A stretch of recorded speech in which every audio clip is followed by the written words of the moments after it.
Welcome, students. Today we are reading paragraph 3rd to 6th of lesson first, The Portrait of a Lady. My grandmother and I were good friends. मेरी दादी और मैं अच्छे दोस्त थे, यानी मैं अपनी दादी के साथ में एक दोस्त की तरह रहता था.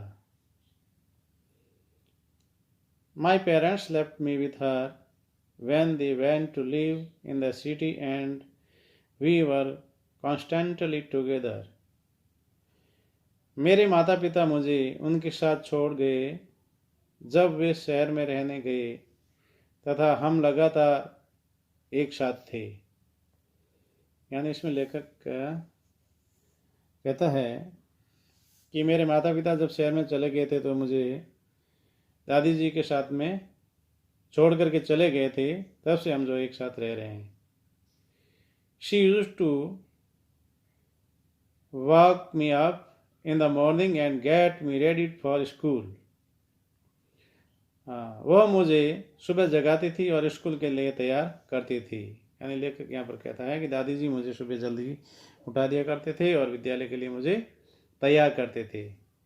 She said her morning prayers in monotonous sing-song while she bathed and dressed me in the hope that I would listen and get to know it by heart. I listened because I loved her voice, but never bothered to learn it. वह अपनी सुबह की प्रार्थना नीरस स्वर में किया करती थी, जबकि वह मुझे नहला रही होती थी और कपड़े पहना रही होती थी, इस आशा में कि मैं इसे सुनूंगा और दिल से याद कर लूंगा. मैं सुनता था क्योंकि मुझे उनकी आवाज़ बहुत अच्छी लगती थी, परंतु इसे सीखने की तकलीफ कभी नहीं की.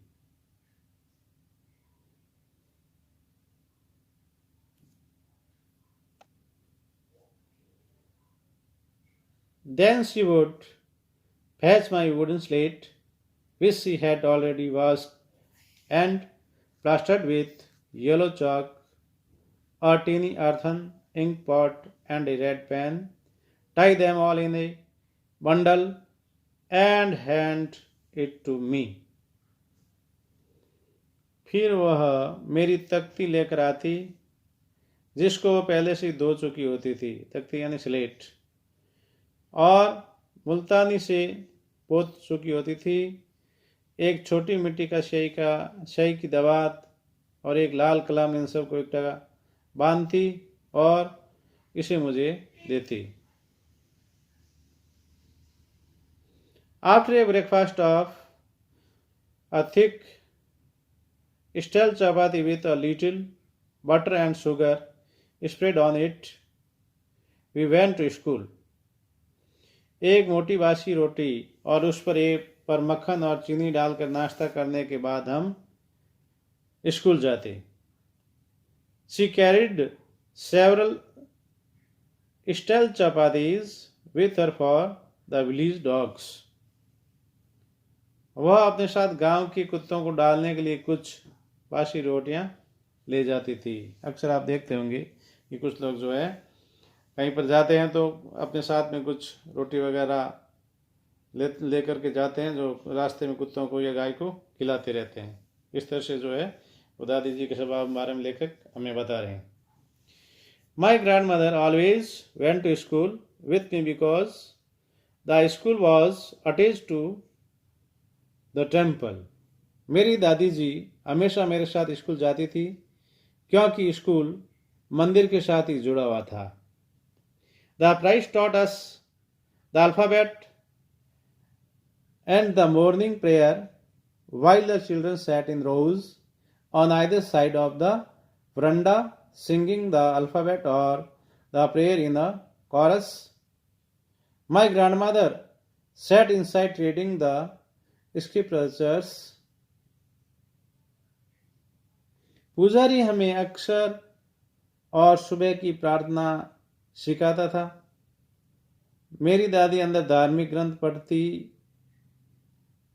और बैठी रहती थी, जबकि बच्चे बरामदे के दोनों तरफ समूह में अक्सर या प्रार्थना गाते हुए बैठे रहते थे। प्राचीन काल में आपने देखा होगा जो पौशालें लगती थी, तो पौशालों में इसी तरह से होता था, वृक्ष के नीचे मंदिरों के अंदर जो है उनके गुरुजन विद्यार्थियों के समूह में बैठाते थे और जो है जो चीज सिखानी होती थी उनका उच्चारण करवाते रहते थे। When we had both finished, we would walk back together. हाँ, जब हम दोनों अपना अपना काम खत्म कर चुके होते तब हम घर वापस चलते। यानी माता जी अपने ग्रंथ पढ़ लेती, धार्मिक ग्रंथ पढ़ लेती और मैं जो है अपना जो है अक्षर ज्ञान कर लेता। उसके बाद में जो है हम वापस साथ साथ चले जाते। This time the village dogs would meet us at the temple door. हाँ, इस बार गांव के कुत्ते जो है हमें मंदिर के दरवाजे पर मिलते थे। They followed us to our home, groveling and fighting with each other for the chapatis we threw to them. वे हमारे पीछे पीछे घर तक आते गुर्राते हुए और रोटियां हम उनके लिए जो फेंकते थे उन पर झगड़ते हुए। यानी आपने देखा होगा अक्सर एक दूसरे से सीना झपटी जो डॉग्स करते हैं, इस तरह से करते हुए वो हमारे पीछे पीछे चलते रहते थे, आते रहते थे। When my parents were comfortably settled in the city, they sent for us. जब मेरे माता पिता आराम से शहर में बस गए तब उन्होंने हमें वहां पर बुला लिया। That was a turning point in our friendship. यह हमारी दोस्ती में एक महत्वपूर्ण मोड़ था। यानी दादी और पोते की जो दोस्ती थी उसमें एक महत्वपूर्ण मोड़ था। Although we shared the same room, my grandmother no longer came to school with me. यद्यपि हमारा एक ही कमरा था, लेकिन मेरी दादी जो है अब मेरे साथ स्कूल में नहीं आती थी, क्योंकि अब जो है शहर का जो विद्यालय था वो अलग तरह का हो गया था, वो मंदिर के साथ में नहीं था। I used to go to an English school in a motor bus. मैं बस में एक अंग्रेजी विद्यालय में जाता था।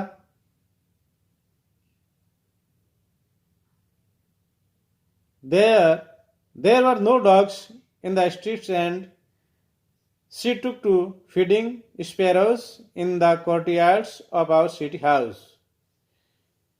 हाँ, अब देखिए वहां पर गलियों में कुत्ते नहीं थे, यानी शहर के अंदर जो गलियों में कुत्ते नहीं थे, और दादी जी ने घर के आंगन में, यानी शहर के जो मकान का जो घर का आंगन था वहां पर चिड़ियों को खिलाना शुरू कर दिया। यानी जो आंगन के अंदर जो चिड़िया आती थी उनको खिलाना शुरू कर दिया।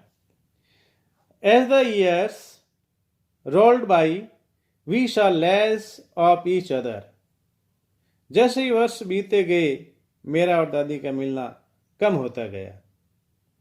अब देखो कैसे कम होता गया, आगे पता चल जाएगा। For some time she continued to walk me up and get me ready for school. कुछ समय के लिए तो उन्होंने मुझे जगाना और उसके लिए तैयार करना जारी रखा था।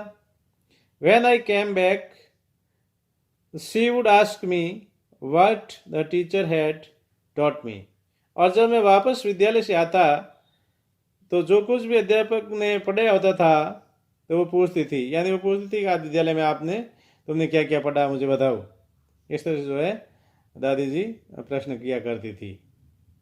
I would tell her English words and little things of Western science and learning, the law of gravity, arithmetic, Archimedes' principle, the world being round, etc.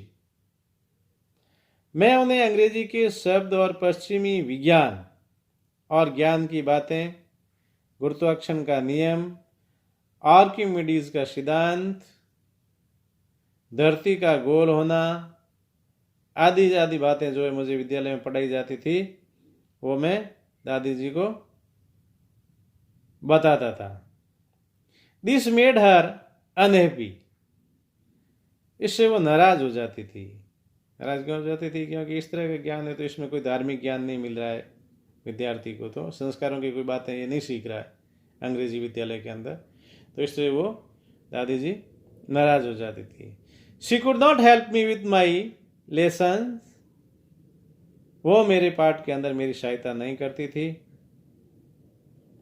She did not believe in the things they taught at the English school and was distressed that there was no teaching about God and the scriptures.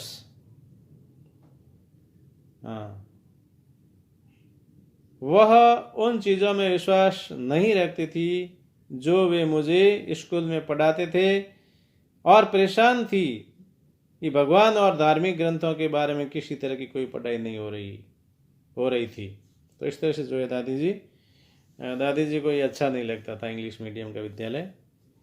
One day I announce that we were being giving music lesson, एक दिन मैंने घोषणा की कि हमें संगीत भी सिखाया जाता था। यानी एक दिन मैंने कहा कि हमें जो है संगीत भी सिखाया जाता था।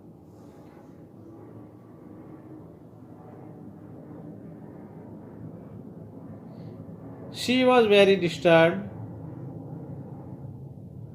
वह बहुत परेशान हो गई। To her music had lewd associations, उसके लिए संगीत का संबंध काफी अपवित्र चीज से था, मतलब उनको अच्छा नहीं लगता था वो संगीत का गाना बजाना इस तरह से। It was the monopoly of harlots and beggars and not meant for gentle folk, यह संगीत केवल वेश्याओं और भिखारियों का ही एक अधिकार था, और भद्र पुरुषों के लिए यह संगीत का कोई स्थान नहीं था। यानी वो जो है जो लोग हैं अपने और आकर्षित करने के लिए, अपना कोई गुजारा बसर करने के लिए इस तरह से जो संगीत का सहारा लेते थे, तो इस तरह से ये दादी जी को ये चीज़ें पसंद नहीं थी।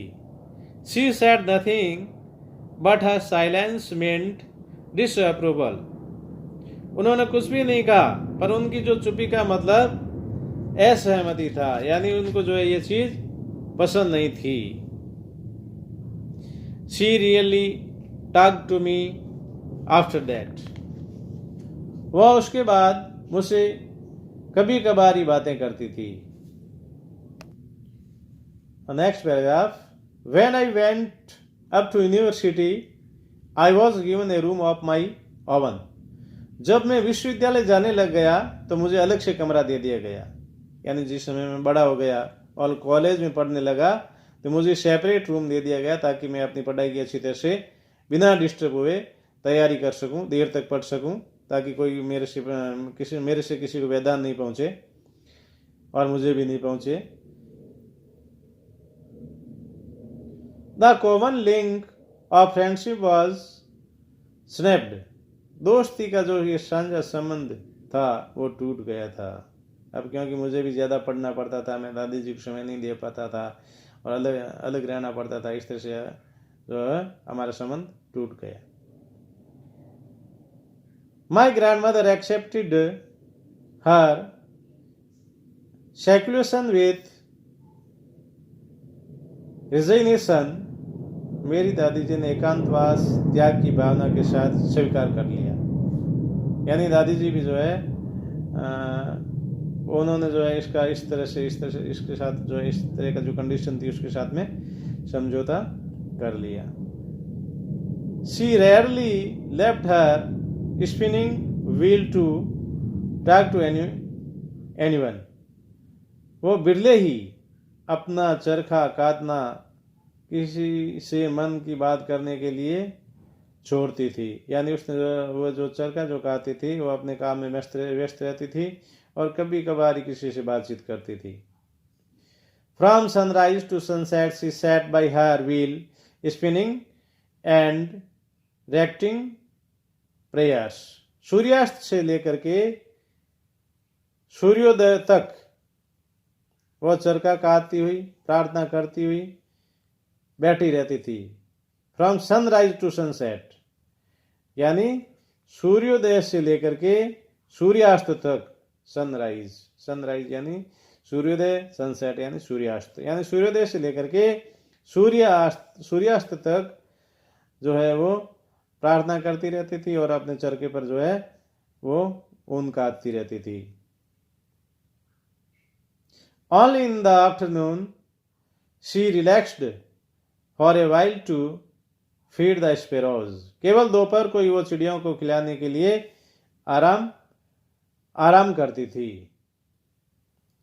While she sat in the veranda breaking the bread into little bits, hundreds of little birds collected round her, creating a veritable bedlam of chirpings.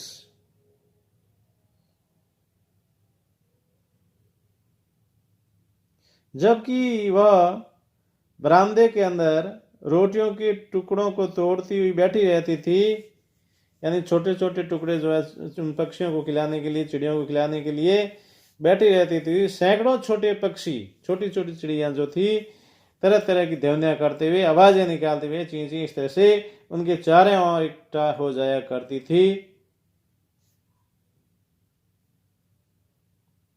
ची ची की आवाजें, चिरपिंग यानी आवाजें निकालती रहती थी।